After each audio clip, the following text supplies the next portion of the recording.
luas dari samudra, lebih besar dari segalanya. Demikianlah kasih Bapa atas kita. Kita tidak bisa mengukur kasih Allah. Setinggi langit di atas bumi, lebih tinggi kasih Allah. Lebih dalam kasih Tuhan. Selebar samudra, kasih Tuhan. Siang hari ini Bapa, kami rindu Engkau ada di tengah-tengah kami Tuhan. Berbicara bagi kami hari ini Bapa. Apa yang menjadi kerinduan hatimu atas anak-anakmu di hari-hari ini? Sapa kami Tuhan. Tegur kami ketika kami mulai jauh dari hadirat Engkau. Sentuh kami dengan kasih Tuhan.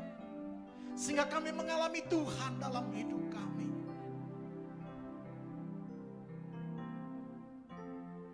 Ini hidup kami Bapa. Pagi hari ini kami rindu dengar sabda-Mu.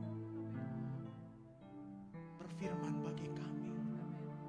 Di dalam nama Tuhan Yesus Kristus. Haleluya. Amin. Puji nama Tuhan. Silakan duduk Bapak Ibu Saudara. Haleluya. Shalom. Shalom buat yang ada di media online kita pada pagi hari ini. Puji nama Tuhan, saya bersyukur, berterima kasih buat semua yang sudah mengizinkan saya untuk melayani firman Tuhan pagi hari ini. Nah, Bapak Ibu Saudara, di bawah kursi Bapak Ibu Saudara, carilah maka Bapak Ibu Saudara akan menemukan uang 200.000. Carilah di bawah kursi Bapak Ibu Saudara.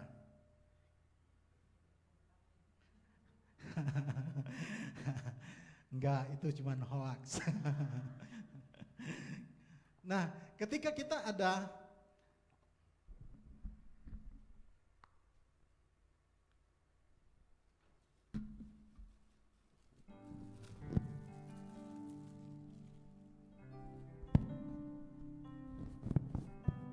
iya. Ketika ada kata cari dan ada satu reward yang akan kita dapat, maka secara otomatis setiap orang pasti akan mencari sesuatu yang disuruh. Kenapa? Karena ada sesuatu. Bahkan mulai ada yang meraba-raba, ada apa kira-kira di bawah kolong. Tapi itu hanya hoax. Amin.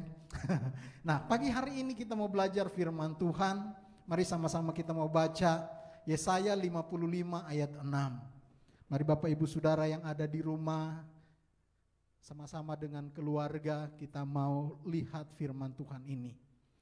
Yesaya 55 ayat 6, firman Tuhan saya akan baca buat kita semua, berkata, "Carilah Tuhan selama Ia berkenan ditemui, berserulah kepadanya selama Ia dekat." Sama-sama kita baca dengan lantang firman Tuhan ini. 2, 3. Carilah Tuhan selama Ia berkenan ditemui, berserulah kepadanya selama Ia dekat.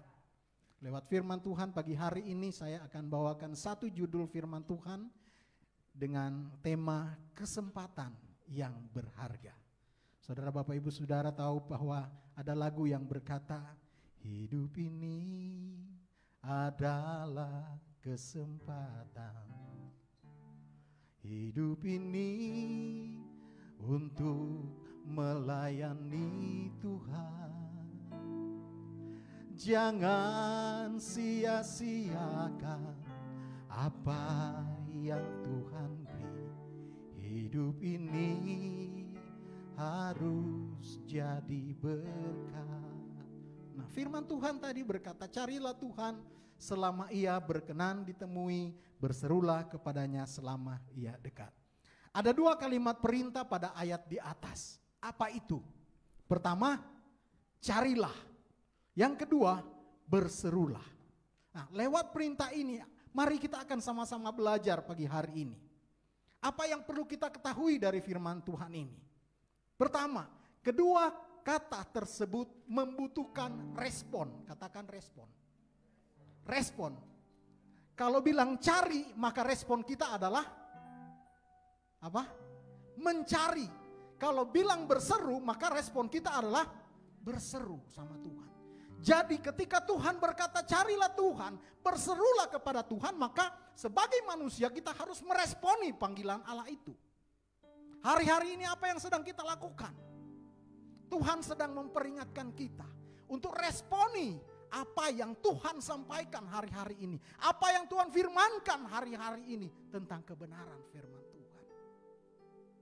Itu yang pertama, respon. Yang kedua, apa yang perlu kita ketahui dari firman ini? Kata carilah ditulis dengan bahasa Ibrani daras. Daras. Ingat bahasa Ibrani, daras. Nah, kata daras ini mengandung pengertian mencari dengan kesungguhan hati. Itu yang pertama. Mencari dengan sungguh-sungguh. Tidak sekedar kita mencari, tetapi ada satu-satu keputusan benar-benar mencari itu dengan serius. Itu kata daras. Mencari dengan sungguh-sungguh. Coba kita baca di Ibrani 11 ayat 66. Ibrani 11 ayat 66 berkata begini, saya baca buat Bapak Ibu Saudara. Tetapi tanpa iman tidak mungkin orang berkenan kepada Allah.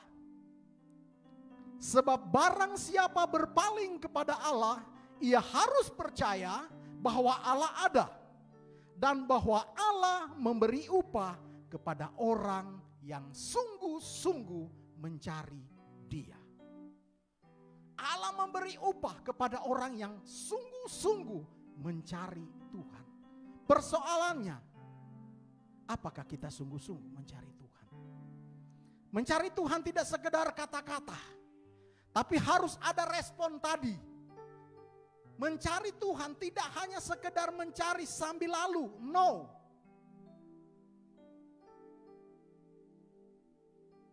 Kita harus mencari Tuhan dengan segenap hati, dengan segenap jiwa kita. Kalau Tuhan itu adalah pribadi yang berharga dalam hidup kita, maka kita pasti akan mencari Tuhan dengan sungguh-sungguh. Orang kehilangan emas aja pasti akan dicari sampai kolong-kolongnya. Disapu, rumah yang tadinya kotor pasti dicari. Kenapa? Karena berharga.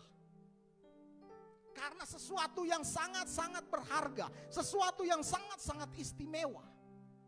Nah, kata daras ini mengandung kata bersungguh-sungguh cari Tuhan. Dalam 2 Tawarik 15 ayat 12 berkata, mereka mengadakan perjanjian untuk mencari Tuhan Allah nenek moyang mereka dengan segenap hati dan jiwa. Ketika bangsa Israel mengalami serangan-serangan dari Bani Amon dan Moab,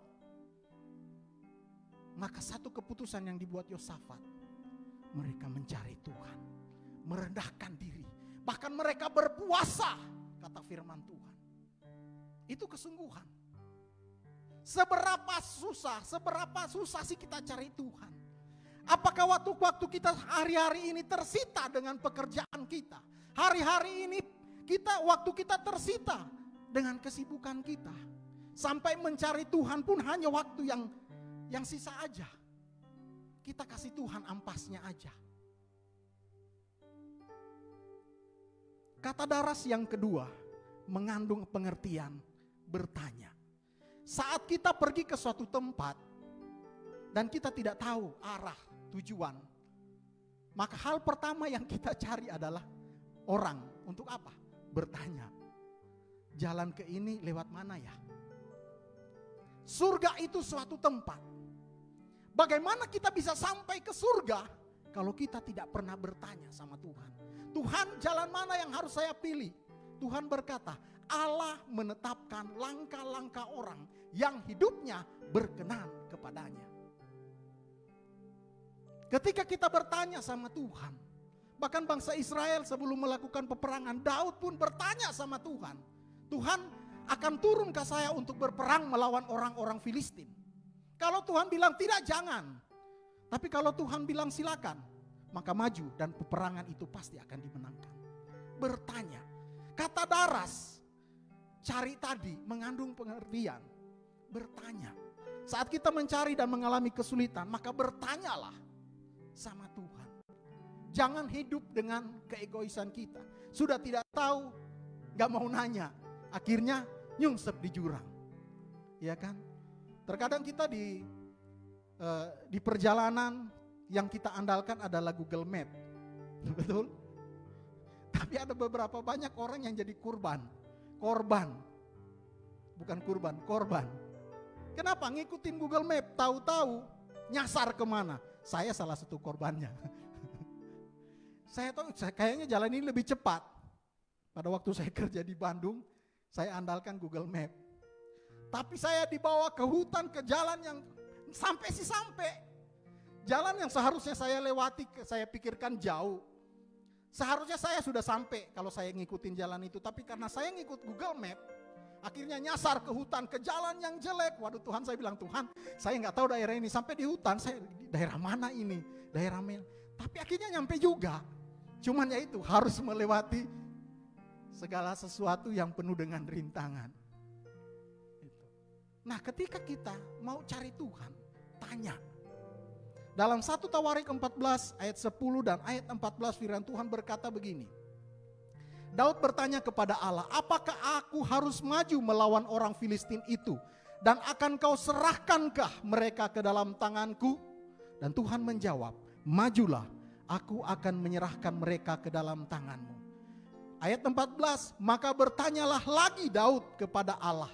Lalu Allah menjawab, janganlah kamu maju di belakang mereka, tetapi buatlah gerakan lingkaran terhadap mereka, sehingga engkau dapat menyerang mereka dari jurusan pohon-pohon kertau. Perlu bertanya sama Tuhan. Tuhan diakah jodohku? Ya kan? Atau Tuhan diakah partner untuk saya menjalankan bisnis saya? Tuhan inikah tempat pekerjaan yang engkau inginkan? Perlu kita bertanya. Sebagaimana seorang anak ketika tidak mengerti sesuatu, maka dia akan bertanya kepada orang tuanya. Demikian juga kita, ketika kita tidak mengerti, tanya sama Tuhan. Hal ketiga, sebelum kita masuk ke hal ketiga, di dalam Hosea 4 ayat 12 dan 13, firman Tuhan mencatat bahwa umat Israel itu tidak tanya Tuhan, tetapi mereka bertanya kepada pohon. Kita bisa bandingkan. Tuhan adalah Allah yang cemburu. Sepakat kan? Allah yang cemburu. Kalau kita anggurin Tuhan, Tuhan juga gak suka. Kita lebih bertanya kepada orang-orang yang tidak mengenal Tuhan dibanding orang-orang yang kenal Tuhan. Maka masuklah kita ke dalam jurang. Hal ketiga dari kata daras ini mengandung pengertian petunjuk. Dalam mencari Tuhan kita butuh petunjuk. Perhatikan setiap petunjuk-petunjuk yang mempermudah pencaharian kita. Kalau kita jalan dari sini ke Bandung, kalau kita nggak tahu jalan, maka akan ada petunjuk-petunjuk yang pemerintah taruh. Misalnya apa? Ke kiri ke Pondok Gede, ke kanan ke Pangkalan Jati misalnya, keluar dari tol situ. Lurus Bandung, Purwakarta, tol Cipularang itu. Jadi ada petunjuk-petunjuk. Misalnya di pom bensin ada petunjuk. Misalnya apa? Dilarang merokok, dilarang menggunakan handphone. Iya kan? Itu petunjuk. Petunjuk itu apa gunanya? Untuk memperingatkan kita hal-hal yang perlu kita hindari, hal-hal yang perlu kita lakukan. Itu petunjuk. Nah, firman Tuhan di dalam 1 Tawarik 28 ayat 19 berkata begini. Semuanya itu terdapat dalam tulisan yang diilhamkan kepadaku oleh Tuhan, yang berisi petunjuk tentang segala pelaksanaan rencana itu. Ini Daud sampaikan kepada Salomo ketika ada perencanaan untuk membangun bait suci. Daud sudah mempersiapkan, Daud tahu Tuhan tidak izinkan dia untuk membangun bait suci itu. Kenapa? Karena tangannya penuh dengan darah. Tetapi Salomo lah yang akan membangun bait suci itu. Dan Daud tahu, dia minta petunjuk Tuhan, apa yang harus aku lakukan meskipun aku tidak akan membangun bait suci ini. Maka Tuhan memberikan ilham kepadanya apa yang perlu disediakan. Maka ketika Salomo mendirikan, semua bahan sudah tersedia, tinggal mendirikan. Nah, kita baca sama-sama di dalam 1 Timotius 3 ayat 16.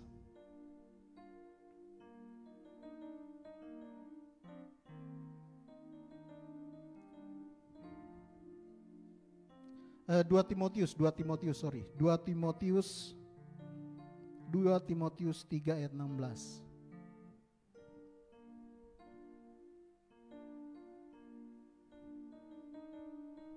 Segala tulisan yang diilhamkan Allah memang bermanfaat untuk mengajar, untuk menyatakan kesalahan, untuk memperbaiki kelakuan, dan untuk mendidik orang dalam kebenaran. Itu petunjuk. Artinya apa? Semua petunjuk Tuhan ada di firman-Nya. Bagaimana kita bisa mencari Tuhan kalau kita tidak punya petunjuk?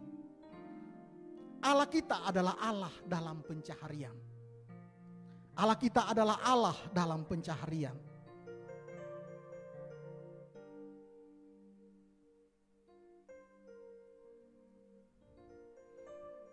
Kita perlu memperhatikan setiap petunjuk-petunjuk yang Tuhan sudah berikan ketika kita mau ikut Tuhan. Jangan sampai seperti Ayub bilang, hanya dari kata orang aku dengar tentang engkau. Hanya dari kata orang. Mengenal Tuhan bukan hanya pekerjaan pendeta untuk kasih makan kita. No. Kita perlu menggali firman Tuhan. Kita perlu cari Tuhan pribadi, bukan atas dorongan orang lain. Kalau kita merasa bahwa Tuhan itu berharga, perlu cari Tuhan. Petunjuk bagi seorang nakoda kapal adalah mercusuar. Amin. Kalau kapal sedang berlayar, dia tahu di mana dia harus melabuhkan itu ketika hari sudah jauh malam. Maka yang dilihat pertama kali adalah mercusuar. Nelayan ketika dia akan pulang, dulu gak ada kompas. Dia akan melihat petunjuk bintang. Di mana kira-kira daratan. Anak pramuka. Siapa yang pernah ngikut pramuka? Pernah ikut hiking minimal. Nah, ketika kita hiking kan ada petunjuk. Petunjuk arak panah. Kalau dulu saya ingat banget ikut pramuka itu ada tidak hanya anak panah, tapi ada batu yang disusun. Terus ada ranting. Itu petunjuk. Kalau kita nggak punya petunjuk, kita bisa nyasar. Firman Tuhan adalah petunjuk. Bagaimana kita merubah hidup kita sesuai dengan maunya Tuhan. Mencari Tuhan itu gak sekedar kita cari, tapi kita butuh petunjuk. Nah, hal keempat dari kata daras, mencari adalah satu keputusan penting. Hal yang prioritas, fokus kepada apa yang dicari. Kalau kita mau cari Tuhan, fokus sama Tuhan. Apa ya sih yang kita cari dari Tuhan? Kita tidak sekedar cuma jadi orang Kristen. Tetapi ayo, hari-hari ini Tuhan lagi pingin kita cari Tuhan. Daniel ketika mendengar maklumat raja, maka keputusan yang diambil Daniel adalah dia naik ke loteng rumahnya. Dia berdoa sama Tuhan. Raja Yosafat ketika mendengar ada Bani Ammon dan Bani Moab akan menyerang bangsa Israel, maka keputusannya, dia mengambil keputusan penting, mencari Tuhan. Dan Yosua, dia berkata, hari ini putuskanlah mana yang kau pandang baik. Apakah engkau akan beribadah kepada Allah di sungai ini? Tetapi aku dan seisi rumahku akan menyembah Tuhan. Itu keputusan. Mencari Tuhan adalah sebuah keputusan. Kalau kita sudah putuskan untuk cari Tuhan sungguh-sungguh. I have decided to follow Jesus, no turning back, no turning back. I have decided to follow Jesus. Jesus, no turning back, no turning back. Ketika kita memutuskan untuk cari Tuhan, nggak usah peduli orang mau bilang apa, cari Tuhan. Kehidupan kita tidak hanya berbicara saat ini, tetapi kehidupan yang akan datang. Tidak berbicara hanya saat ini, tetapi kekekalan.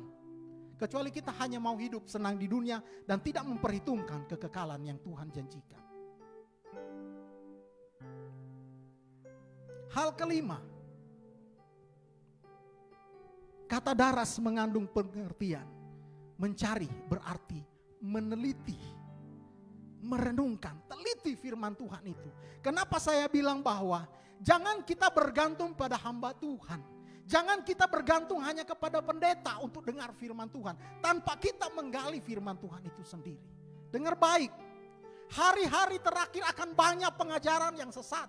Bahkan mimbar bisa dipakai untuk pengajaran-pengajaran yang sesat. Kalau kita tidak punya kebenaran Tuhan, kita tidak punya firman Tuhan, kita nggak ada filter, maka kita akan terseret dalam pengajaran-pengajaran yang sesat. Perlu meneliti, perlu mengalami, perlu merenungkan firman Tuhan. Supaya apa? Kita tidak mudah tersesat. Bagaimana kita bisa tahu bahwa emas itu adalah emas yang murni, emas yang asli, kalau kita belum pernah lihat emas yang asli. Ketika orang sodorin emas yang imitasi, oh ini ya emas ya, ini ya emas ya. Kita nggak tahu itu imitasi. Kenapa? Karena kita belum tahu mana yang asli. Firman Tuhan perlu kita cari, kita renungkan. Kenapa? Ada jaminan kalau kita merenungkan firman Tuhan siang dan malam, maka langkah kaki kita akan terjaga. Omongan bibir mulut kita akan terjaga. Kehidupan kita akan terjaga. Dan Tuhan janji, orang yang merenungkan firman Tuhan siang dan malam, apa saja yang diperbuatnya berhasil.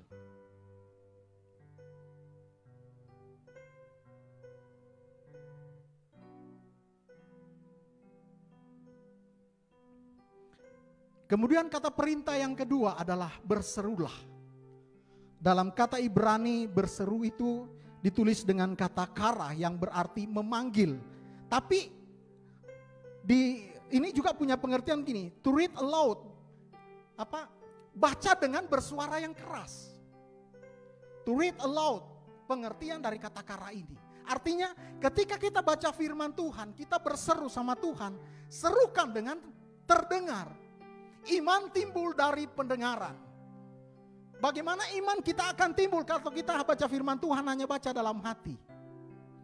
Iman itu timbul dengan pendengaran. Dengan apa kita dengar? Dengan hati atau dengan kuping? Dengan kuping kita. Baca firman Tuhan. Bahkan hardik kuasa-kuasa kegelapan, hardik sakit penyakit dengan lantang. Tuhan tidak pernah ngusir dengan, hei kamu pergi aja. Enggak. Tuhan dengan menghardik dengan keras. Kenapa? Supaya iblis dengar. Kuasa itu telah diberikan buat setiap kita. Apa sih yang membuat kita takut? Jadi berserulah. Baca dengan keras firman Tuhan itu. Panggil Tuhan dengan kuat. Tuhan itu hanya sejauh doa.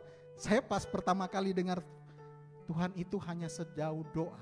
Apakah doa kita berarti harus pendek supaya Tuhan dekat? Kalau doa makin panjang kayaknya makin jauh jaraknya. Apakah seperti itu pengertiannya? Ternyata tidak. Apakah dengan berdoa panjang-panjang maka kita akan semakin jauh dari Tuhan? Atau berdoa pendek supaya jaraknya jangan terlalu jauh? Tidak, ternyata bukan seperti itu. Tapi berbicara tentang Tuhan itu hanya sejauh doa. Bicara tentang keintiman dengan Tuhan. Komunikasi. Kalau kita komunikasi dengan orang yang sangat jauh, yang jauh sana tidak akan bisa dengar. Kecuali pakai loudspeaker. Pakai mic. Teriak baru kedengaran. Itu ada jarak. Tapi kalau kita dekat, kita bisa ngobrol. Ini berbicara komunikasi. Keintiman dengan Tuhan. Jadi berserulah. Mengandung pengertian. Kita punya keintiman yang dekat dengan Tuhan. Nah, mengapa kita harus mencari? Di dalam Mazmur 14 ayat 2 dan Mazmur 53 ayat 2 berkata begini. Tuhan melihat ke bawah dari surga kepada anak-anak manusia untuk melihat jika ada seseorang yang berjaksana, yang berakal budi, yang mencari Allah. Tuhan kita adalah Allah dalam pencarian. Kalau kita nggak cari, kita nggak akan menemukan. Tuhan bilang apa? Carilah, maka kamu akan menemukan. Ketuklah pintu, maka pintu akan dibukakan. Mintalah, maka kamu akan diberikan. Kenapa kita harus mencari? Karena kita butuh Tuhan. Persoalan yang terjadi dalam kehidupan Adam dan Hawa, ketika mereka jatuh ke dalam dosa, mereka tidak cari Tuhan. Mereka bersembunyi jauh dari Tuhan. Tapi apa yang terjadi? Apakah Tuhan biarkan? Enggak. Tuhan cari Adam dan Hawa. Betapa berharganya manusia di hadapan Allah. Tuhan Yesus tidak mau terima surga kalau tidak ada saudara dan saya. Dia rela tinggalkan surga, datang bawa surga itu ke dalam dunia. Makanya doanya apa? Jadilah kehendakmu di bumi seperti di surga. Tuhan perkenalkan surga lewat cara hidupnya, lewat pelayanannya, lewat perkataan, lewat aturan, lewat hukum yang boleh dia sampaikan. Supaya apa? Manusia mengenal kebenaran Allah. Supaya manusia tahu ternyata kerajaan surga, cara hidupnya, hukum-hukumnya seperti apa.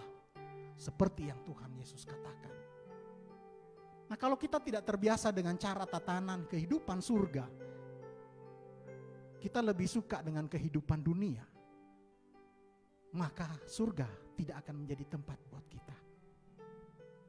Kerajaan surga hanya ditempati oleh orang-orang yang mengerti dan tahu aturan-aturan main surga, petunjuk-petunjuk surga.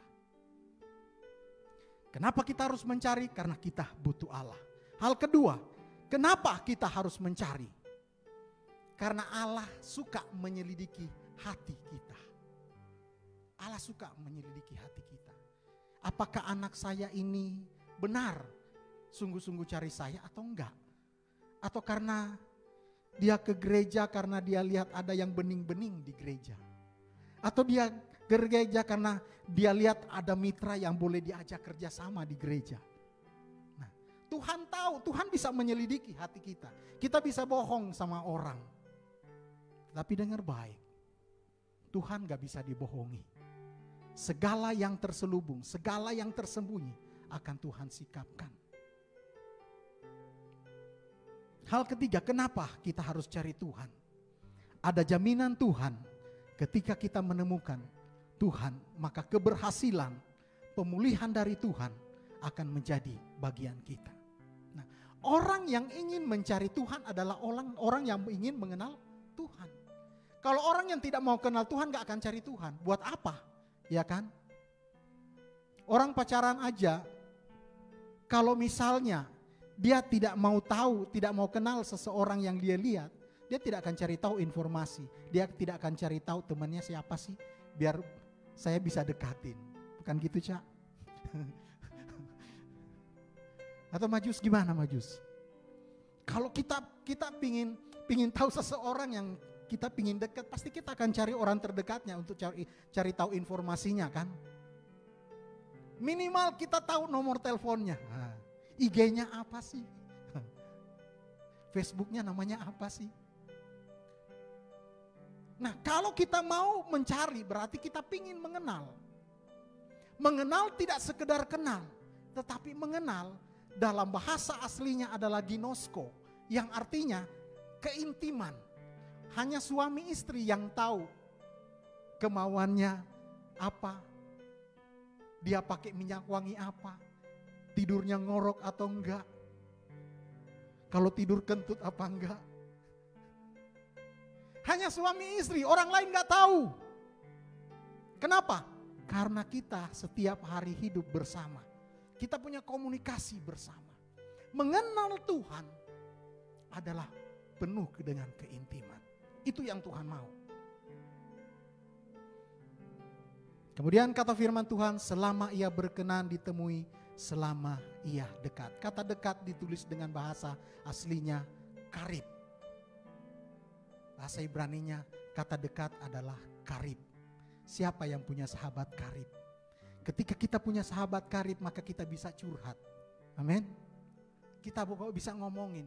Tidak semua rahasia kita bisa kita sampaikan ke semua orang. Amin. Tapi hanya orang-orang terdekat, hanya orang yang karib dengan kita, maka kita beritahukan rahasianya. Tuhan bergaul karib dengan orang-orang yang takut akan Dia dan perjanjiannya diberitahukan kepada mereka. Mazmur 25 ayat 14. Butuh keintiman. Karib berarti intim. Nah, kalau kita mau intim berarti kita harus ginosko dengan Tuhan. Kenal Tuhan dengan sungguh-sungguh supaya kita mengenal Allah kita. Nah, kembali ke pembacaan tadi. Carilah Tuhan selama Ia berkenan ditemui.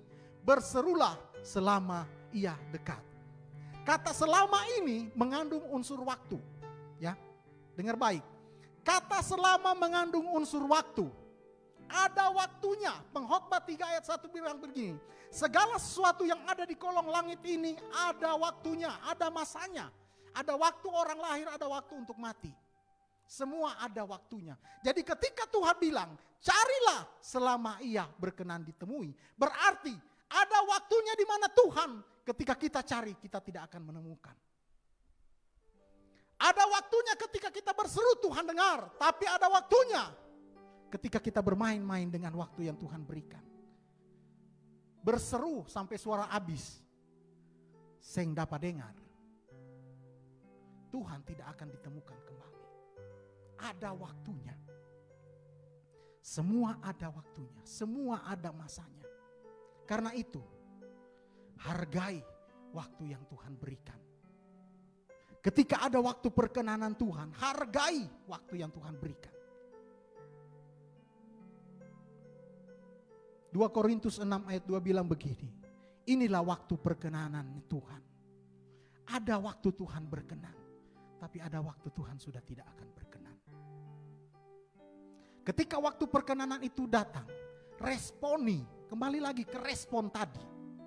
Respon panggilan Tuhan. Jangan keraskan hatimu, kata firman Tuhan. Ibrani 3 ayat 7 sampai 8. Pada hari ini jika engkau mendengar suaraku, kata firman Tuhan, jangan keraskan hatimu. Responi firman Tuhan. Hal berikut, bagaimana kita supaya memiliki kesempatan yang berharga. Jangan sampai terlambat. Ada lagu kan? Terlambat sudah kau datang padaku. Bung Novi langsung senyum-senyum. Ketika segala sesuatu menjadi terlambat, maka tidak ada gunanya. Ingat siapa yang terlambat? Cerita firman Tuhan tentang 5 gadis bijaksana dan 5 gadis yang bodoh.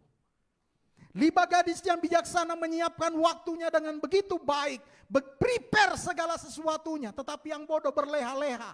Tidak sungguh-sungguh. Sampai ketika mereka sedang menanti pengantin mempelai pria itu datang. Tidak datang-datang, tertidurlah.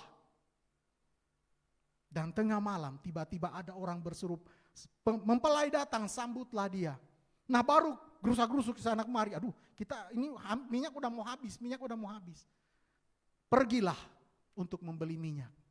Tapi ketika mereka datang, pintu sudah ditutup. Pintu anugerah Tuhan bisa tertutup kapan saja. Pintu anugerah Tuhan akan tertutup kapan saja. Hari-hari ini di mana saja kita bisa dengarkan firman Tuhan. Di media sosial, di YouTube ada begitu banyak firman Tuhan bertebaran. Tapi kalau kita tidak punya respon, kita tidak mau dengar, kita bebal, kita gak mau terima itu. Maka dengar baik, suatu waktu Tuhan akan datang. Dan ketika Tuhan datang, segala sesuatu sudah terlambat. Amos 8 ayat 11 bilang begini. Akan ada satu waktu kata firman Tuhan, aku akan mengirimkan kelaparan. Kelaparan bukan akan makanan, kehausan bukan akan minuman. Tetapi apa? Mendengarkan firman Tuhan. Orang akan mengembara, tapi mereka tidak akan menemukan lagi. Ada limitnya. Makanya firman Tuhan hari ini bilang apa? Carilah Tuhan selama ia berkenan ditemui. Berserulah kepadanya selagi ia dekat. Selama ia dekat. Karena ada limit waktu. Kalau waktu itu sudah tidak berpihak kepada kita, maka kita walah-walam kata orang bilang. Ya kan? Siapa yang tahu umur manusia? Tidak ada seorang pun manusia yang tahu kapan umurnya. Ada orang yang sehat, berolahraga tapi tiba-tiba tak mati. Kita nggak pernah tahu. Semua rahasia Allah. Kenapa Tuhan tidak kasih tahu? Supaya kita bersedia. Waspada di setiap waktu. Bukan hanya Bung Napi, waspadalah, waspada. Tuhan bilang waspada. Bukan hanya Bung Napi yang bisa ngomong waspada. Berjaga-jagalah, itu waspada, kata firman Tuhan. Berjaga-jagalah. Saya ingat lagunya, saya, Bung Tobi sama Bung Ari nyanyi. Berjaga-jagalah, waktunya sudah dekat. 365 hari. Berjaga-jaga. Karena setiap waktu-waktu kita, setiap langkah-langkah kita, ada masanya, ada waktunya. Mazmur 90 ayat 12 berkata begini. Ajarlah kami menghitung hari-hari kami sedemikian hingga kami beroleh hati yang bijaksana.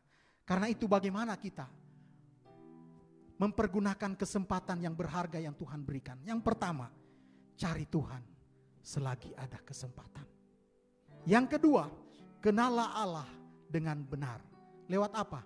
Berginosko dengan Tuhan. Hubungan intim dengan Tuhan. Karena di dalam Matius 21 ayat 7 Matius 7 ayat 21, bukan setiap orang yang berseru kepadaku Tuhan, Tuhan yang akan masuk ke dalam kerajaan surga, tetapi mereka yang melakukan kehendak Bapa-Ku lah yang akan masuk ke dalam kerajaan surga. Hal ketiga, responi panggilan Tuhan. Kalau hari ini Tuhan tegur kita, Tuhan sapa kita, jangan keraskan hati kita. Hal keempat, ingatlah bahwa semua ada waktunya, ada masanya. Enggak selama-lamanya kita begini. Semua pasti akan berakhir. Dan yang kelima, jangan sampai kita terlambat. Nanti kalau kita terlambat, Tuhan nyanyi dari jauh. Terlambat sudah kau datang padaku. Nangis darah, nangis sampai air mata, air hidung semua keluar meleleh sama-sama. Tuhan bilang no, it's not your time. It's finished. Semua sudah selesai. Selama kita diberikan nafas hidup, selama kita diberikan kesempatan untuk Tuhan, pergunakanlah dengan benar. Amin firman Tuhan.